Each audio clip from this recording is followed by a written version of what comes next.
y'all, it's Carlisha. I just wanted to talk to you about being purpose driven. So, being purpose driven is about a mentality and it's about acting.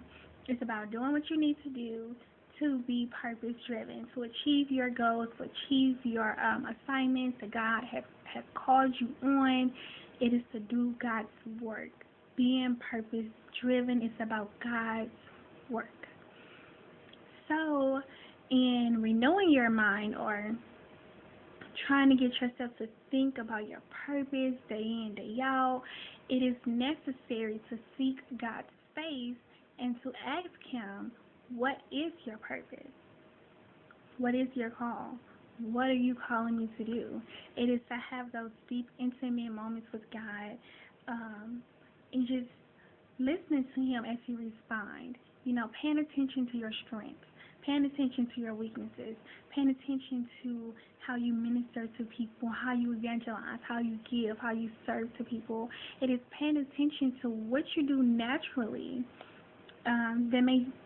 that if people look at you, they'll be like, oh, that's something I would do, like being kind, which is also a fruit of the Spirit. So if you have the gift of being kind, like I have a gift of loving.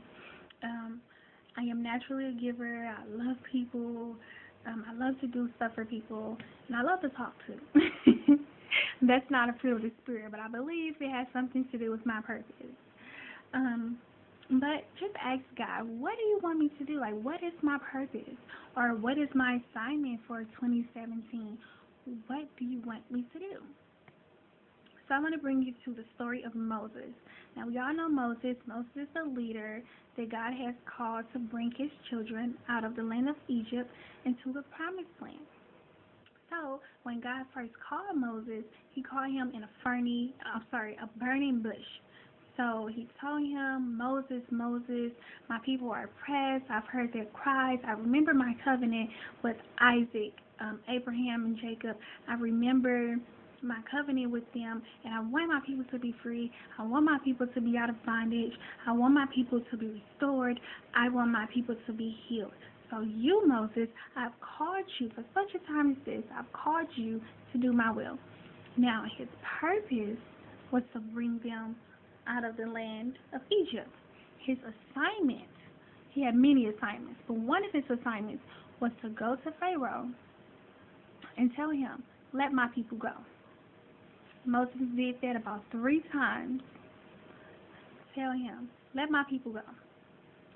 Another one of his assignments was to go gather the elders of the Israelites, gather them and tell them, God has told me to tell y'all that he's going to save y'all. He's going to bring you out of the land of Egypt into the promised land. Moses told them that twice. Second time, they didn't believe him, but those were his assignments. So your assignments that God has given you will lead to your destiny, and your destiny is all about your purpose for being on earth. The Bible says we are the salt of the earth, the light of the world. That is our purpose. Now, our assignments are different. He called us to make disciples, go out and make disciples. That is also our purpose as children of God. Our purpose is to let our light shine, to go out into the world, heal the world. We should do greater works than what Jesus did. We are to do greater works than what Jesus did. So first thing is the call. Figure out what your call is. And secondly, once God gives you your call, respond to your call. Now, don't be like Jonah. Jonah ran and ended up regretting it because he had to do anyway. But respond like Jesus. And even when Jesus wanted to not go through with the crucifixion, he went to him 3 times. And the last time he said, not my will be done, but let your will be done.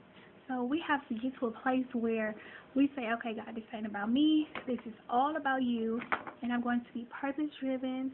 I'm going to do your will, whether they kill me or not. You have to just be purpose-driven like Paul was. And Jesus says, like, not to be afraid of the one who can kill the flesh, but be afraid of the one who can kill the flesh and the soul. So, like, don't fear people or their opinions of you, or don't fear your call, because sometimes we are called to go into dark places. which is it's such a great thing, but it's such a scary thing too. Um, but yeah, and another thing that we should do is to understand God, understand who He is. God is the God of the universe. He is the one who's created everything. God is our Father. He's our provider. He's our shepherd. He's our friend. God is everything, literally everything that we need, and then some. He is the head, not the tail. He is the first, the last, the beginning and the end, the Alpha and the Omega. Like, God is all those things and then some. God is undescribable. So we have to remember, when God has called us to do those hard things that we don't want to do, God, and this is another thing that God told Paul.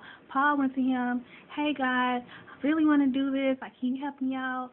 And God told him, no. My strength is made perfect in weakness. Like, you have to understand that God's strength is made perfect. His grace is sufficient for you to do what He's called you to do. Maybe difficult, but it's possible. We can do all things through Christ who strengthens us. So that's another thing to understand. And another thing to understand is that God has called you for a reason. Your imperfections are perfect for Him. Just like Moses. Moses was like, look, God, let me tell you why I can't do this. I can't do this because I can't really talk like that. You know, my talk is like this, and I'm not really that good at talking, right? But God told him, He said, who created humans? Who created the mouth? Who created blind people? I did, Moses. I know about your speech problem, but go and do my will. So you may be telling God, like, hey, I may or may not be able to do this, but God has equipped you. And also think about this. When it was time for, matter of fact, before, I call it showtime, before it was time for Moses to go and do that, God had a little training session with him. He taught him how to do 3 miracles. He said, this is what you ought to do. Show them these miracles, and this is to prove that I am with you, that I believe that this is the God that has created the universe. This is the God that says this, and you must listen to Him, right? So that is something that you have to do.